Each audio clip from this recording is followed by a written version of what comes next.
Story time on how I got robbed by my sister's boyfriend. So when school started, my sister entered 11th grade and I entered 7th. She was excited because my parents said that she was allowed to date when she got to her junior year. And immediately she got with this dude named Tony. My parents didn't know much about him, but I knew him because he would be in the neighborhood with his gang while me and my friends were playing outside. He used to hot wire cars. He was in and out of juvie. And one time I heard he jumped a kid named Alexander because he had the newest Jordans. I was so confused on why my sister wanted him, but I ignored it. 1 to 2 months go by and Halloween comes up. So me and my friends get dressed up to get candy. I was a ghost. I know, cliche, but when you're in the hood, you gotta do what you gotta do. When we got done trick-or-treating, it was time to go home. Then out of nowhere, a group of guys ran up on us and was trying to take our candy. So I pushed one of the guys away from us and someone pulls a strap out on me. And it's Tony. Part 2 is coming soon.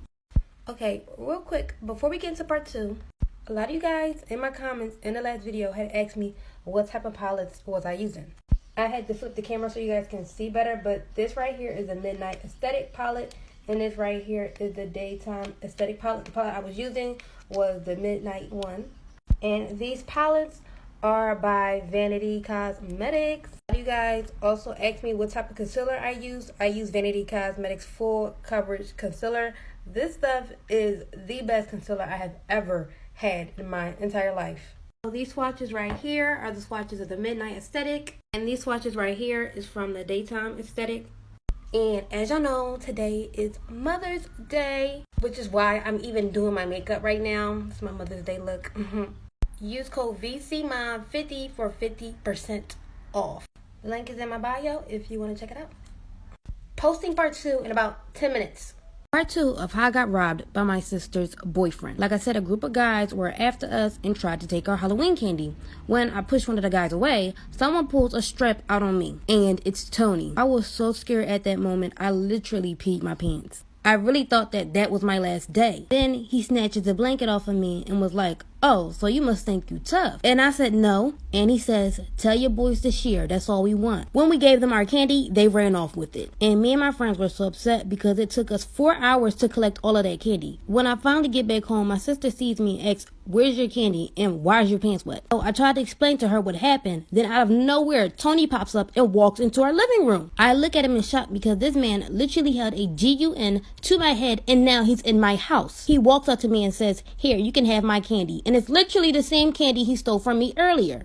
And I just stared at him. My sister's like, "Take the candy, stop acting like a weirdo." When I take the candy, she hugs and kisses him and says, "That's so sweet of you." When I was younger, there was a girl I knew who lived in our neighborhood. None of the kids liked her because they claimed that she stank and acted weird. When they talked about her, I kind of felt bad. So I became friends with her. Yeah, of course, I got the, "Why do you hang out with her?" But she really wasn't all that bad. But her scent, they were kind of right about that. One day, she invites me over to her house, and she was very excited because she told me I was the first person to ever come over. And I felt so honored, so I went. But when I went into her house, it smelled very bad, almost nauseating, but I didn't say anything because I didn't want to be rude. She had a lot of uncles that lived with her family. Honestly, it was like 4 to 5 families in one house, to be honest. But she first introduced me to her stepmom. I said hi to her, but she just stared at me in disgust. Then we went to her room to play. As it got later, I told her I needed to go home. But she begged me to stay longer because she was scared. I told her I'd come tomorrow, and she just starts crying. She runs into her bed and falls into her sheets,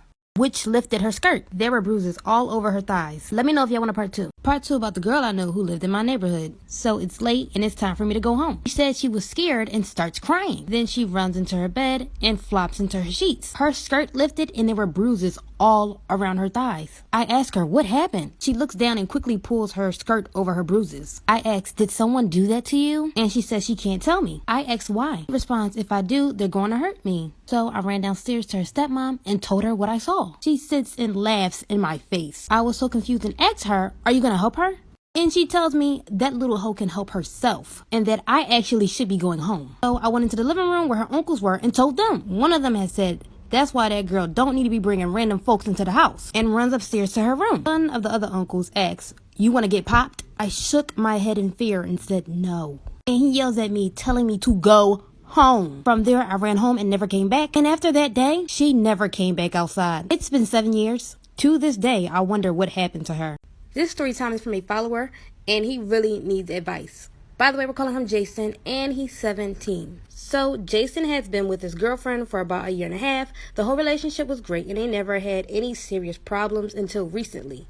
Jason came out as bi and told Kayla, and he still wanted to be with her, but Kayla broke things off with him. She told him that she didn't want to be with a bisexual man. So after breaking all ties with him, she distanced herself, and after 2 months of being apart, Kayla says she started to feel really weird and she was sick.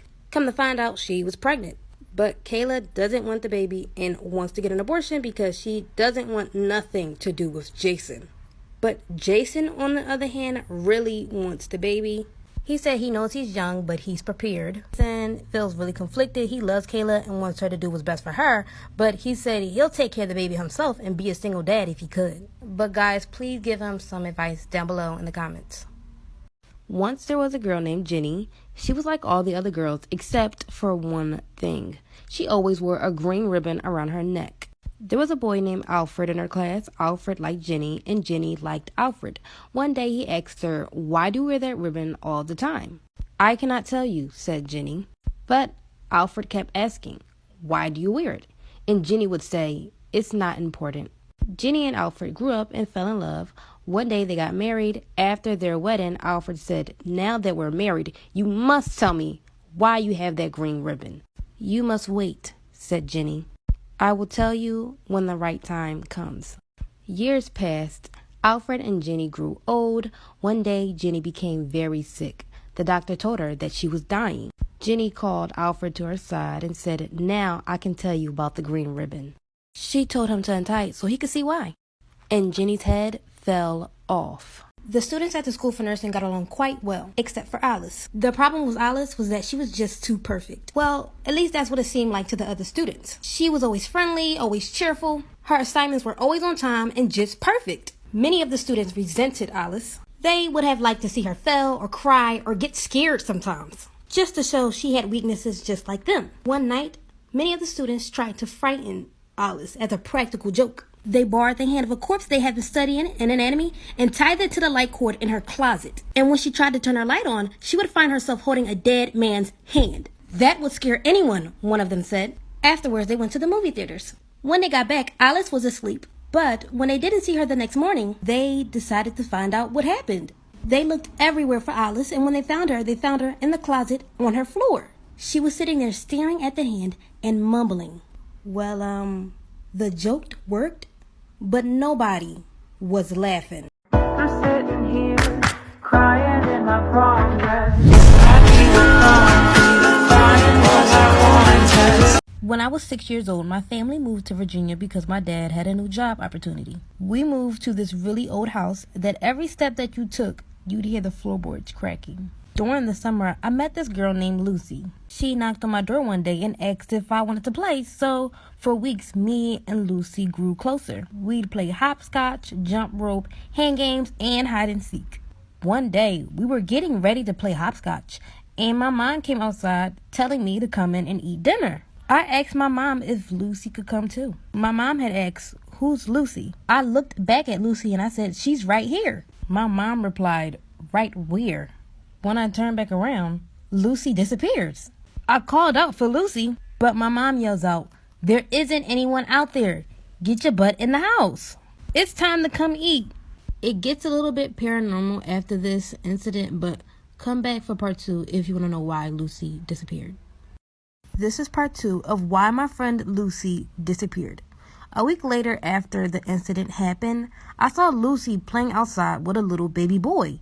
He had to be around 2 years old. I quickly ran outside and said, "Hey, where'd you go the other day?" Lucy replied, "I wasn't feeling good, so I went home." I asked her, "Is that your baby?" And Lucy laughed and said, "No, this is my baby brother. I take care of him." And I asked again, "Don't your parents do that?" Lucy said, "No, they couldn't save us." I said, "Save?" And Lucy gets a little frustrated and said, "They just abandoned us, but we don't need them anymore. We take care of ourselves." Lucy then says, "We gotta get home. We'll see you another time." She took her brother's hand and turned the corner. I watched them go, but when I looked down the corner they turned, they both disappeared. I'm running out of time. Sorry guys. Come back for a part 3. When I was 24, me and my sister moved into an apartment together. At the time, I was going to college to get my master's, and she was going in to get her degree. The rent was $500 a month. I know, cheap. We only paid $250 each. But the neighborhood was bad. There was a lot of crackhead, gangs. There was a shooting just about every week. I know, just crazy. Anyways, one day in the middle of the night, we get a hard banging on our door, and it's a lady calling out for help. When I opened it, she had a black eye, she was bruised up, and her forehead was bleeding. I asked what's going on, and she replied her boyfriend is trying to kick her and her kids out of their place. She explained she has a 1-year-old and a 5-year-old, and her boyfriend is throwing all of their things out. So I walked over back to her apartment, which was 2 floors down. When we finally reached the apartment, the whole apartment was on fire. She screamed and said her babies were in there. Come back for part 2. This is part 2 of how my neighbor's boyfriend set her apartment on fire with her children inside. If you didn't watch part 1, go watch that so you can understand this part.